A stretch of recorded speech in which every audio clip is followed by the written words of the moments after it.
everybody. I am nervous about election results. And when I'm nervous and when I've got lots of energy that I need to burn off, I start cooking. So cooking is one of those great things that keeps me relaxed and it helps me work through my thoughts, particularly things like chopping. I love to just work out my energy and creativity and any nervousness that I have through cooking. So that's what I'm doing today. I've been spending a lot of time cooking and I'm very interested in the election results, and I've been watching them very patiently all day as they start to trickle in. Hey East Coast, come on Lucky 7, we hope it's all gonna go our way. Right now I'm making pumpkin pie and I've got a little twist. I've decided to do things a little differently today, and I'll tell you why. I love the idea of a graham cracker crust. But today, I decided to read the label of what's in a graham cracker crust, and it's palm oil. Well, I'm not doing it, because not only did I vote today, I vote every day. I vote every day when I go to the grocery store and I give my dollars. I'm voting. I'm voting with my dollars, and there's no way I'm buying a crust with palm oil. Nuh-uh, not doing it. Also, of course, graham crackers often have honey, so I'm double not doing it. But the trick is I don't really like regular pie crusts with just basic flour and water. I'm just not a fan. I think they lack taste. So I thought, what am I gonna do that goes with pumpkin that isn't graham cracker? So I've come up with my own pie crust. I got bran flakes. And when you do a bran flake pie crust, I've learned the hard way, the cooking time is different than on a graham cracker pie crust. But otherwise, the taste, that kind of malty taste of the bran goes really well with pumpkin pie. So here you go. I'm gonna start my cooking right here. I love this thing. Just if you think, oh my gosh, Cuisinart, how could you ever afford it? Just let me tell you, I got mine refurbished on Amazon. So this thing was like $59. It's no big deal, and I use it all the time. So here I've got 3 cups of bran flakes in my refurbished Cuisinart, and I will just plug this on high.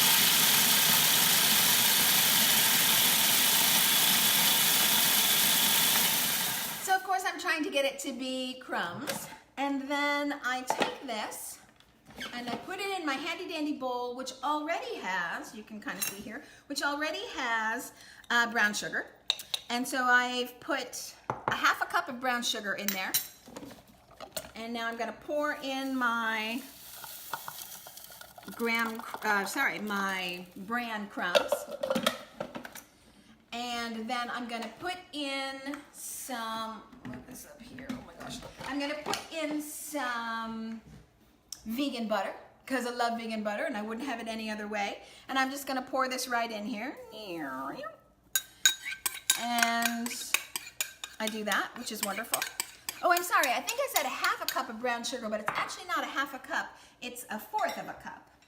And then I do a 1/3 of a cup of vegan butter, which is great. And then why the heck would you even bother for it to be fall at all if you weren't gonna douse everything you do with pumpkin spice?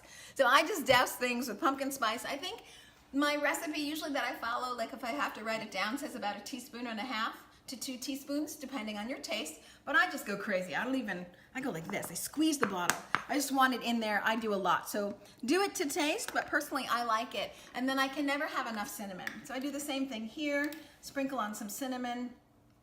I like it so much that I don't have to measure it out. And then salt, because you know we are baking after all. So you never go wrong with a little pinch of salt. Always makes you feel good. And then I'm going to stir this all together. So again, not hard here. I mean, I know you can buy things at the store, but honestly, one of the tricks I find to staying healthy, even when you're doing something like dessert, which obviously has sugar, folks, so I'm not going to claim that today is a healthy recipe, but it does have whole pumpkin in it and lots of sugar. I'm not going to claim that this is a healthy recipe. I'm not saying that it is, but I do think that when you make things yourself and you can avoid corn syrup, Crisco oil, all these things that you find regularly in a pie crust, it's so much better for you. So even if you are taking a cheat day, which I'm doing on election day, it's much better for you to just make it yourself. And you can see that this pie crust does not take me long. I'm trying to make sure that all the vegan butter gets through here. So just stirring so that it's even. And now what I'm gonna do is I'm just gonna pour it onto my pie crust. We'll see if I actually, see if I need all of that. And I'm just gonna pat it down. So in time, it will set itself. I do not pre-bake this. In time, it will set itself. Now, the bran is trickier than graham cracker, FYI, everybody. So you don't want to bake it as long as you would regularly bake your pumpkin pie. Now, pumpkin pies usually bake for an hour. We're not doing that here. We're going to do 40 minutes. I won't keep you on Facebook Live on Jane Unchained for 40 minutes. Don't worry. But usually, I would bake it for 40 minutes. And then the trick to pumpkin pie is you have to let it set all by its lonesome out of the stove for at least 4 to 5 hours. Some people do it for 24 hours. So if you're thinking about Thanksgiving already and what you're going to do for your family at home, you might want to plan your pumpkin pies the day before. It's up to you, people. So there you go. Just not hard. Just not hard. Awesome. That maybe took us 5 minutes. We made our own pie crust. Yummy. We'll put this aside.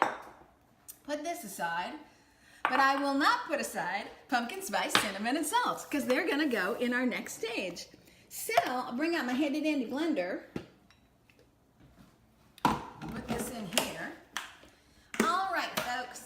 Now the last time on this show, my blender started smoking. Hopefully that won't happen today. So always be careful in the kitchen. That's my little PSA announcement. Okay, I'm going to open the star of the show. Pumpkin, pumpkin, pumpkin, pumpkin. I'm going to use the entire can of pumpkin. Put it right in my blender. Okay, everybody out. Pumpkin. Here we go. I love fall. And everybody says Thanksgiving is a sad holiday because of the turkeys. And I understand this. In fact, yesterday I interviewed Jean Bauer of Farm Sanctuary. And this year, if you aren't going to eat turkey, thank you first of all for doing that, go ahead and adopt a turkey from Farm Sanctuary. Go to farmsanctuary.org and adopt a turkey. I think it's only $35 a year, something silly and little like that. And then you can keep a turkey happy all year long instead of eating it. So that's wonderful.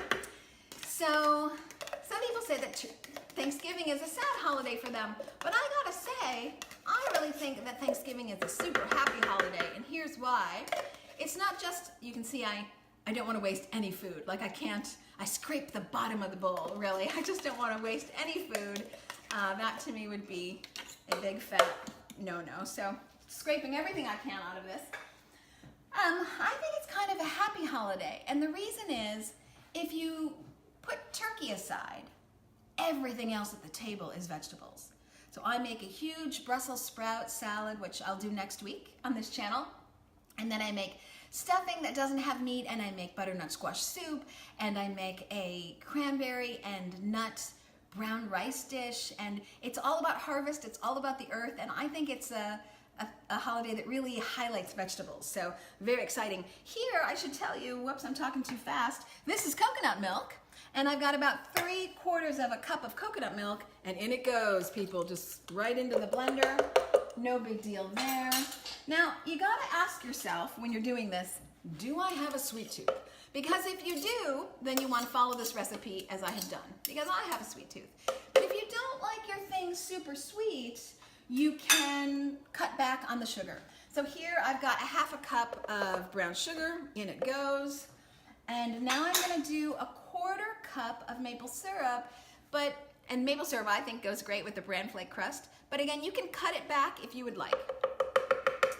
No harm, no foul there. Okay, just making sure that everybody's in line. Everybody's doing well. Okay, great. And then we have used this. So now I'm just gonna do a tad bit of cornstarch. Not a whole heck of a lot. 1/2 teaspoon actually, so really not very much. In it goes. You see how easy this recipe is, because everything just hops right in the blender. Now, star of the show. We're back to pumpkin spice. Okay, pumpkin spice. Yeah, you could measure it out. Go right ahead, not me. I'm just throwing it in. I love it. Cinnamon as well. I'm throwing it in. I love it. Some people put vanilla, and I just feel like I don't want to drown out the cinnamon or the pumpkin spice. So I don't put in vanilla. But like always, it's your recipe. You do what works great for you. If you want less salt, then don't do this. If you want less sugar, go right ahead and hold back. If you want vanilla, you go right ahead and put vanilla in it. Okay, so now we are just going to, I believe this is plugged in. Let us hope that it is. I'm going to turn on the power button. Here we go. There we go. Hold on. Power. There's a chance that it's not plugged in. Hold on, people. There's a chance that it's not plugged in, and it's not plugged in. But I'm going to plug it in right now, so now it'll work. Okay, ready? Here we go. Making noise. Okay,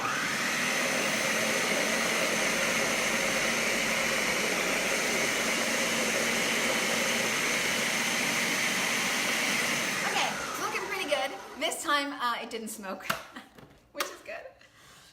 Okay, just double checking that everything, oh yes, it's looking very lovely. Lovely. I mean, how can you go wrong? So we have whole pumpkin and coconut milk. Basically, that's what we're doing here. So I'm going to let this come right out. Now I made my crust pretty thick, so I didn't leave as much room maybe as I should have for my pumpkin.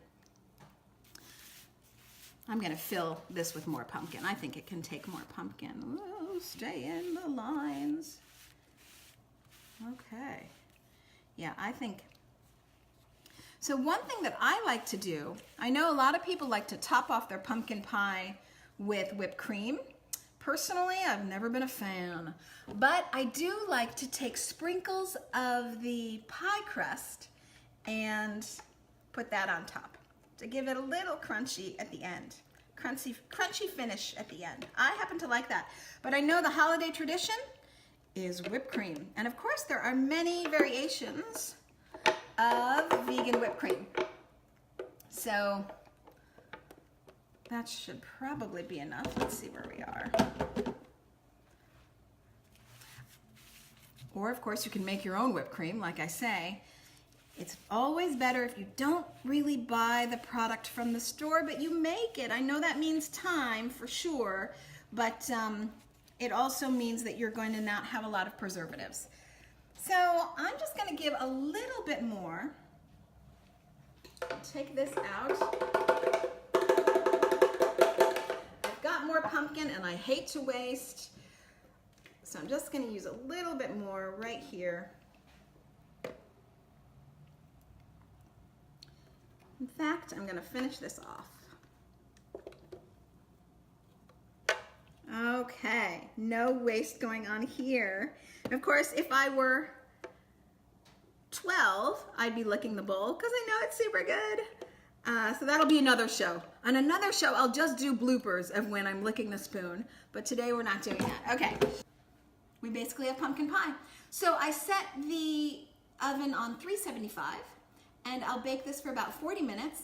And then, as I said, the real trick is you gotta be patient and you just gotta let it set for at least 4 to 5 hours, but even better would be 24. And then serve it to lots of people if you wanna spare yourself some of the calories. But remember, we do have whole pumpkin here, so it's not a completely wasted calorie intake. I don't wanna point it towards you because I don't want it to run. Here you go, you can see my wonderful pumpkin pie that does not have graham cracker crust because that has palm oil. Instead, it has a bran crust that I've done myself. So hit me up on my website, elizabethalfano.com, ELYSABETHALFANO, to find my bran crust and my pumpkin pie, and I hope that everybody has a great election day. Don't forget to be vegan. Bye, everybody.